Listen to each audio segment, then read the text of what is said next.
அன்புள்ள சகோதரர் அவர்களுக்கு, நீங்கள் ஆவிக்குரிய வாழ்க்கையில் வளர தேவனுடைய வார்த்தையும் அவரிடத்தில் ஜெபிக்கிற ஜெப வாழ்க்கையும் மிகவும் அவசியம் என்பதையும் குறித்து எழுதியிருந்தேன். அதை வாசித்து கேட்டு பயன்பெற்றிருப்பீர்கள் என்று நம்புகிறேன்.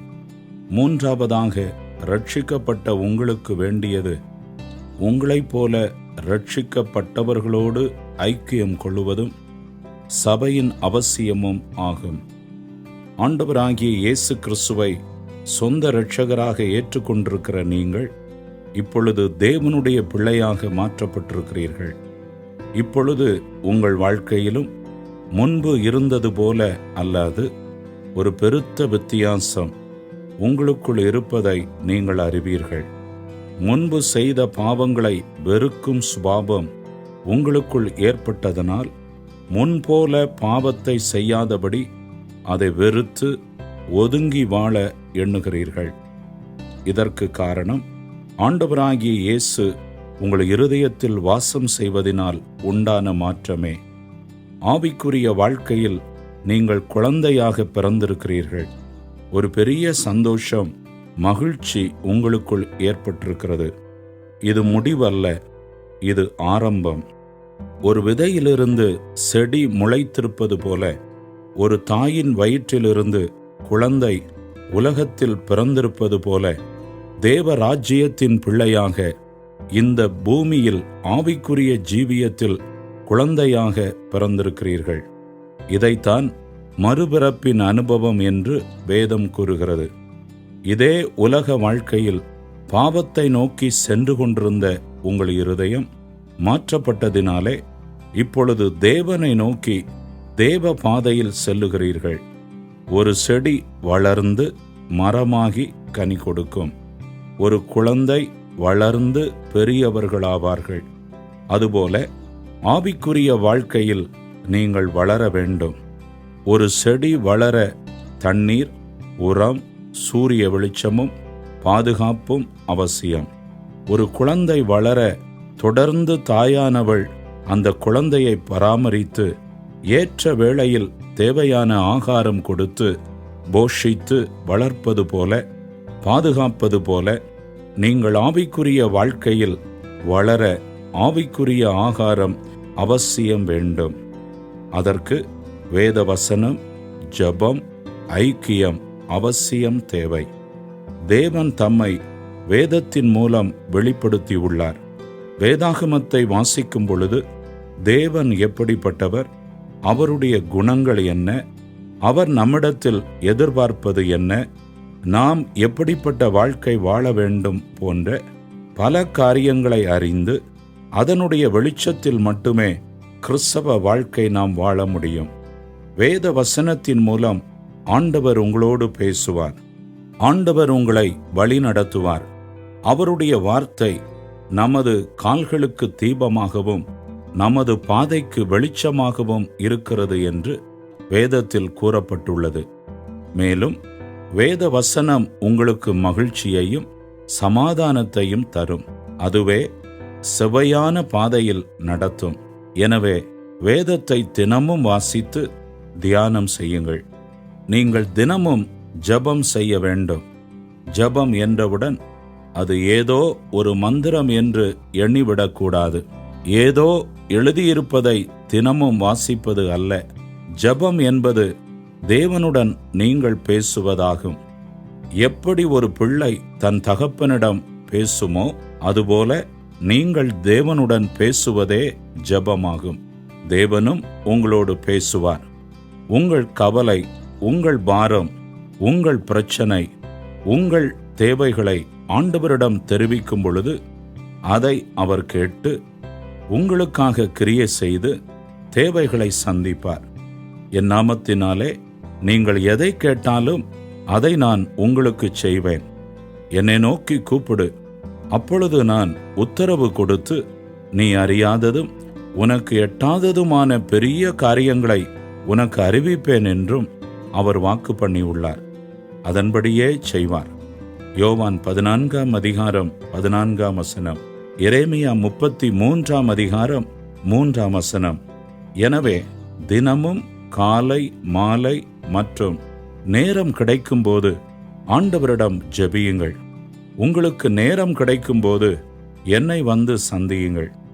வேதத்தை பற்றியும் ஜெபத்தை பற்றியும் உங்களுக்கு விளக்கமாக கூறுகிறேன். வேத வாசிப்பும் ஜெபமும் மிகவும் அவசியமானது. ஆனால் அது மட்டும் போதாது. அதோடு கூட சரியான ஐக்கியம் உங்களுக்கு தேவை. தனி நபராக இருந்து கொண்டு வளர்வது என்பது கூடாத ஒன்று. வேதம் கூறுகிறது, ஒருவருக்கொருவர் புத்தி சொல்லி, ஒருவருக்கொருவர் ஜெபித்து, ஒருவருக்கொருவர் உதவி செய்து, ஒருவரை ஒருவர் சார்ந்து வாழுங்கள் என்று. எனவே உங்களைப் போல ஆண்டவர் இயேசுவை இரட்சகராக ஏற்றுக்கொண்டுள்ள, ரட்சிக்கப்பட்டுள்ள மற்றவர்களோடு தொடர்பு கொண்டு அவர்களோடு சேர்ந்து ஜெபிக்க ஐக்கியப்பட வேண்டும். இவ்விதமான ஐக்கியம் நீங்கள் ஆவிக்குரிய வாழ்க்கையில் மிகவும் வளர உதவியாக இருக்கும். இவ்விதமாக ஆவிக்குரிய வாழ்க்கையில் வேத வசனத்தை கற்றறிய, தேவனுடைய உபதேசங்களை அறிந்து அவருக்கு பிரியமாக வாழ ஆண்டவர் சபையை ஏற்படுத்தி வைத்துள்ளார். இங்கு ஞாயிறுதோறும் பலரும் பல இடங்களிலிருந்து கூடி வந்து தேவனை ஆராதிப்பார்கள். சபையில் என்ன நடைபெறும்? உங்களைப் போல ரட்சிக்கப்பட்ட ஆண்டவராகிய இயேசுவை இரட்சகராக ஏற்றுக்கொண்டு பலரும் பல இடங்களிலிருந்து தேவனை ஆராதிக்க ஞாயிற்றுக்கிழமை கூடி வருவார்கள்.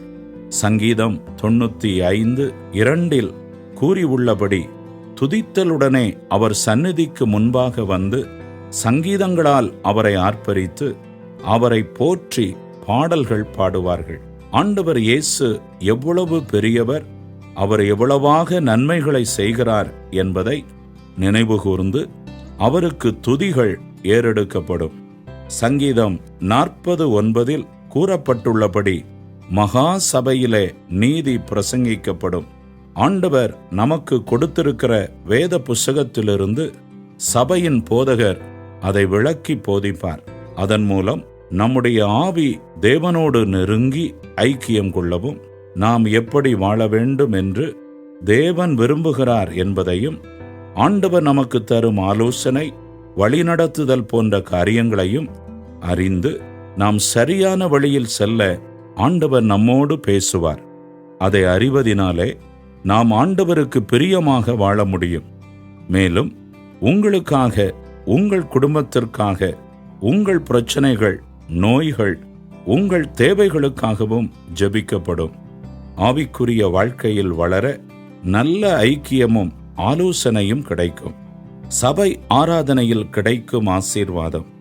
நீங்கள் ஆராதனையில் கலந்து கொண்டு தேவனை ஆராதிக்கும் பொழுது துதிகளின் மத்தியில் வாசம் செய்யும் தேவன் இறங்கி வந்து தம்முடைய பிரசன்னத்தினால் உங்களை நிரப்புவார். தேவ பிரசன்னத்திற்குள் நீங்கள் வரும்பொழுது தேவ ஆலயத்தில் உள்ள சம்பூர்ணத்தினால் திருப்தி அடைவீர்கள். ஒரு மெய்யான சமாதானம் உங்களை நிரப்பும். சங்கீதம் 65:4 கூறியுள்ளபடி, அவருடைய பரிசுத்த ஆலயமாகிய வீட்டின் நன்மையால் திருப்தியாவோம் என்ற வசனத்தின்படி தேவன் நன்மையான காரியங்களை உங்களுக்கு தருவார். சங்கீதம் 92:13 கூறப்பட்டுள்ளபடி, கர்த்தருடைய ஆலயத்திலே நாட்டப்பட்டவர்கள் தேவனுடைய பிரகாரங்களில் செழித்திருப்பார்கள் என்பதன்படி தேவ சபையிலே வந்து தேவனை ஆராதிக்கும் பொழுது உங்கள் வாழ்க்கையில் மகிழ்ச்சியையும் உங்கள் குடும்பத்தில் நன்மையையும் செழிப்பையும் தேவன் தருவார். தேவ சபையில் தேவ பிரசன்னத்திற்குள்ளாக நீங்கள் வருவதினால் ஆண்டவர் விடுதலையை கட்டளையிடுவார். எந்த பாவம் உங்களை ஆண்டு கொண்டிருந்தாலும், பாவம், சாபம், புல்லுசூனிய கட்டுகள் எதுவாயிருந்தாலும் அவைகளிலிருந்து ஆண்டவர் இயேசு விடுதலை தருவார். எந்த விதமான வியாதியாயிருந்தாலும் ஆண்டவர் சுகம் தருவார். சங்கீதம் 122:1 கூறப்பட்டுள்ளபடி, கர்த்தருடைய ஆலயத்திற்கு போவோம் வாருங்கள் என்று எனக்கு அவர்கள் சொன்னபோது மகிழ்ச்சியாயிருந்தேன் என்று சங்கீதக்காரர் கூறுகிறார். மேலும் உம்முடைய வீட்டில் வாசமாய் இருக்கிறவர்கள் பாக்கியவான்கள் என்றும் வேதம் கூறுகிறது. சங்கீதம் 64 4. தேவனுடைய ஆலயத்திற்கு நீங்கள் யாராயிருந்தாலும் எப்படிப்பட்ட நிலையில் இருந்தாலும் வரலாம், தடையேதும் இல்லை. கீழ்க்கண்ட தொலைபேசி எண்ணில் என்னோடு தொடர்பு கொள்ளுங்கள்.